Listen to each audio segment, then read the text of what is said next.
Good morning, my beloved colleagues and distinguished guests. I am Trans Castro and I bring this, dinadala ko ang usapin niya ito sa Kamara, ang illegal practice of dentistry dahil masyado na po siyang alarming sa ating makabayan party list. And number one, meron po tayo ditong specimen na kung saan ay ipinapahiwatig ng ating mga colleague and distinguished guests kung ano ang maling practice ng dentistry, no? Sana naman nakikinig ang ating OVP na ang confidential fund ay ibahagi sa amin para matugunan at mabigyan ng mga intelligence ang pagsugpo dito sa ating illegal practice. So, yes, Mr. Speaker, I would like you to connect to the people. Mr. Speaker. The Bluetooth has connected. Okay, connected na po. Okay, ipapakita na po natin ang ating specimen 1. Sila po, Mr. Chair, Mr. Guest Speaker, ay gumagamit ng ibang pictures ng mga clinic. Kung makikita niyo po dito ay meron po silang watermark na hindi sa kanila or hindi nila pagmamayari ang mga picture na pinopost po nila, no? So kung sino man ang nagkabit nito, maaari mo bang ipaliwanag dito sa House of Congress na tama ang ginagawa mo dahil ang kinabit mo na braces dito ay central, lateral, canine. So sa second quadrant ay wala ka pong nilagay na central dahil missing. Nawawala po. Hindi mo siya kinidnap or hindi ni-recruit ang central incisor, kundi nawawala po talaga. So meron pong ganong cases which we call congenitally missing tooth, no? Pinanganak po siyang walang central incisor. Hindi po ibig sabihin ay kinidnap ng mga NPA ang ipin. Malalaman lang po na nawawala ang ipin through x-ray, no? Kung talagang nawawala siya or impacted, no? So kung ikaw na nagdi-DIY braces, kinuha mo lang to sa ibang picture, pero po, Mr. Chair, na hindi mo naman ito maipapaliwanag sa pasyente, ay nakakainis ka naman, no? Dahil kung ganito ang patient mo, paano mo maipapaliwanag, parang paikot-ikot na lang tayo, na ganito ang magiging kahinatnan ng iyong kaso. Dapat ho, naglalaan ka ng space para sa central ng second quadrant. Hindi mo po ididikit ang canine dogs, ang pangil sa lateral, at ang lateral ay gagawin mong central katulad ng first quadrant. Hindi po yun ganon dahil liliit ang arch ng pasyente, no? Sana po ay naiintindihan mo yon na ikaw na taga-Pasig. Okay? Second specimen. Again, hindi po ako nagpapasumbong dahil kaya ko po itong ilaban sa Kongreso, no?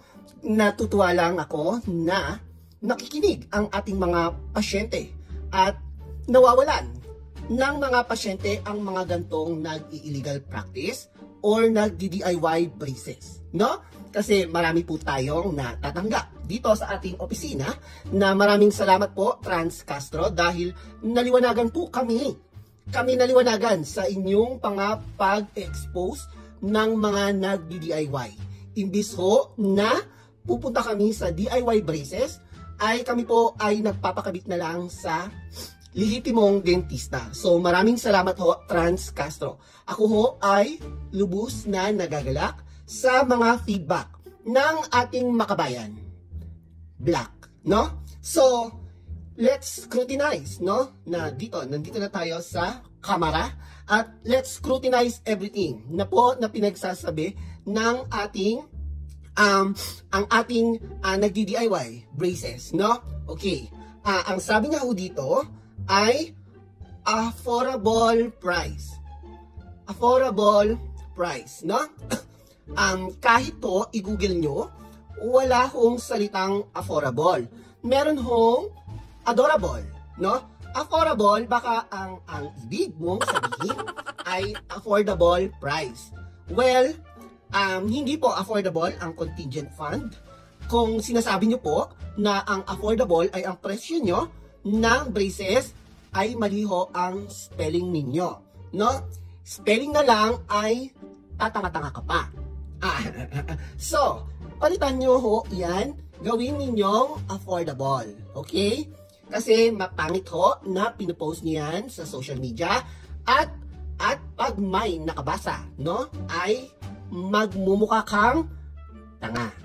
Yun lang pa, Okay, ano pa ang sinasabi mo dito? Dahil sa iyong mga sinabi or mga pinagpo-post, sinabi mo pa dito sa House of the Congress na ang affordable price ay with braces fictional.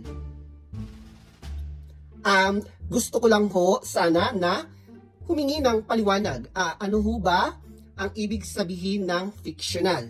So, kung pinapangatawanan mo ang salitang iyan, so ibig sabihin na ang braces mo ay haka-haka lamang, na hindi ho siya facts. Kailangan ho natin dito ng fact-checking. Hindi ho mga fake news or fictional stories, no? So ikaw, ang braces mo pala ay ikaw na ang nagsasabi, no? Na ito ay fictional or haka-haka. Katanga-tanga ka na naman dahil dapat ang inilagay mo ay ito ay dapat na functional instead na fictional. Gagalang girl, no? Okay. So, ano pa ang iyong ino-offer dito, no, sa House of the Congress? Meron ka rin dito maraming mga freebies. Maganda ho yan dahil mataas na ho ang presyo ng bilihin. Kaya, ikaw naman ay susuportahan ng ating Makabayan Black dahil meron kang mga palibre, no? Mga palibre. Natutuwa ho sa'yo si Trans Castro. Okay. So, we offer up and down budget. Ang spelling mo ng budget ay B-U-D-J-E-T. So, ang jet ay kailangan mo ba ng jet plane? Hindi ho kami makakapayag dyan dahil wala ho na makakabili ng jet. Mahal po yun. Kailangan nyo hong mag-request ng confidential fund kung bibili kayo ng jet plane. Hindi ho, no? Kung yun ho ang ibig ninyong sabihin, hindi ho ito nakakatawa, no? Dahil piniperceive ng mga tao kung ano lang ang nababasa sa mga pinost nyo. The budget is not a jet. It is not a plane. It's Superman. Ano ba, no? So, ang tamang spelling po ng budget ay B-U-D-G-E-T, not J-E-T. Tatanga-tanga ka na naman, na? So, sa baba ho ng mali mong spelling ay meron kang tinatawag na mga palibre. Nakakatawa ho yan at nakakagiliw dahil may mga palibre ho tayo, no? Ang sabi mo, meron kang free whitening teeth. What is whitening teeth? Kahit lang spelling ng ngitin ay hindi mo alam. So, paano kami makapagtitiwala ang Makabayan Black na katiwa-tiwala ka, spelling nga ng teeth, hindi mo alam, no? So, pera-pera lang ho yan at katama-tama ka na naman, girl, no?